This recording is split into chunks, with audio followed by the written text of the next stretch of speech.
Hey everyone, I just wanted to talk to you about how to be self-compassionate because as a mother it is such an important skill that we're gentle with ourselves, that we feel self-compassion, that we are being it, being self-compassion moment to moment, knowing that we can soothe ourselves 24 hours a day. We don't need our husbands, we don't need our mums, we don't need our sisters or our best friends to do it. We don't need anyone. We can do it ourselves 24 hours a day. And that is such a gift to know that we are there for ourselves.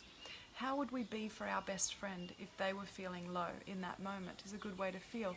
Now that's what we can give ourselves 24 hours a day. So there are a number of elements of self-compassion, and one is this self-soothing, this empathy, this compassion that we can feel for ourselves, this, oh, you're having a tough day, you poor thing.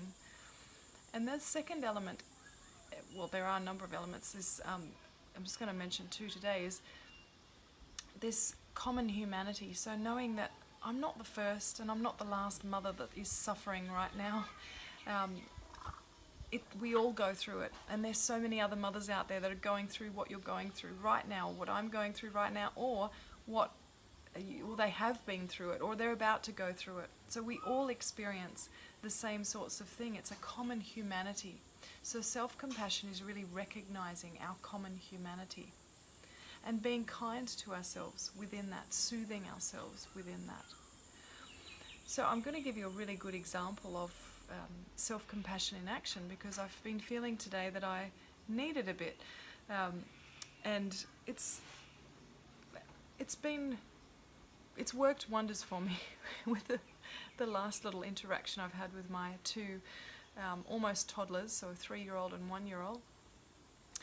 So I've just started a business course to grow my business, and I started that yesterday, so I'm feeling under a bit more pressure than I have been in the last few weeks. And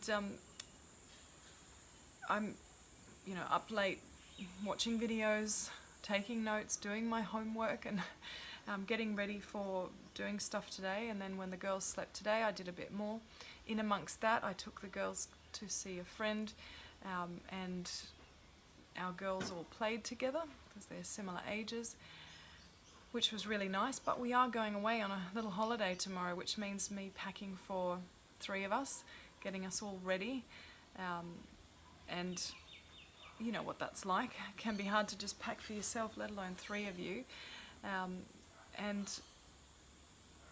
then I've got my little sidekicks with me all day. So all that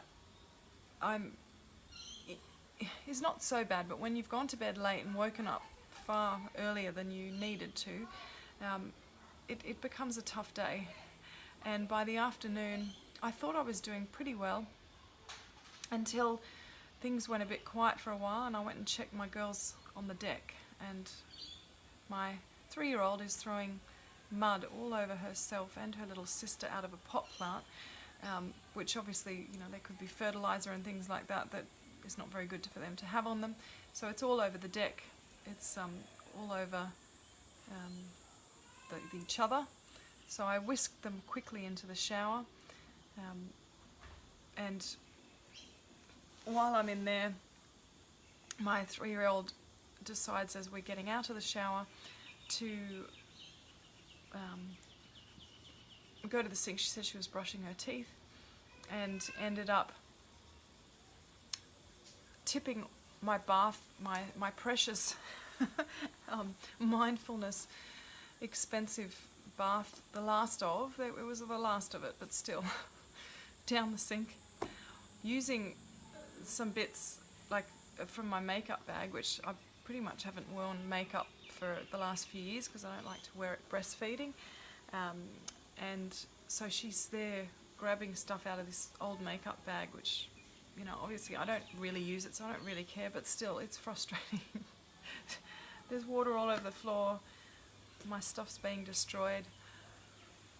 So back to back, just before that she had actually drawn on a pot plant in Texta, which I tell her only on paper, and she knows that, but she said she had a nice message for me, happy birthday mummy. So there you go, back to back, trifecta for the 3-year-old. She's thrown paper all over the deck.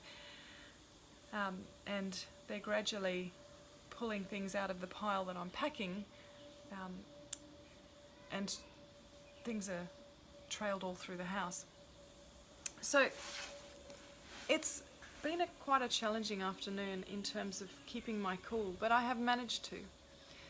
And I'm proud of myself because it is very easy in that situation when you're tired to just start yelling, screaming,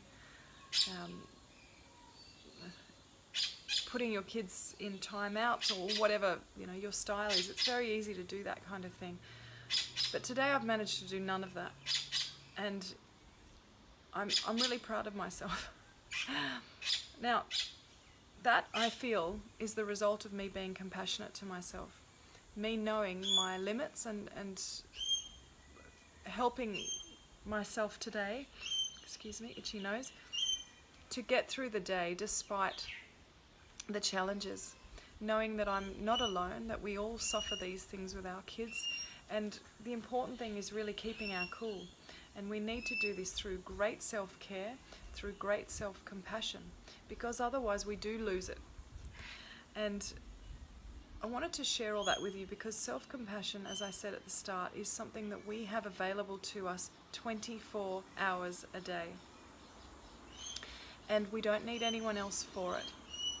It is our own ability that is going to get us through difficulties in life, challenges throughout the day as mothers. So I'll leave you with that thought and see you next time.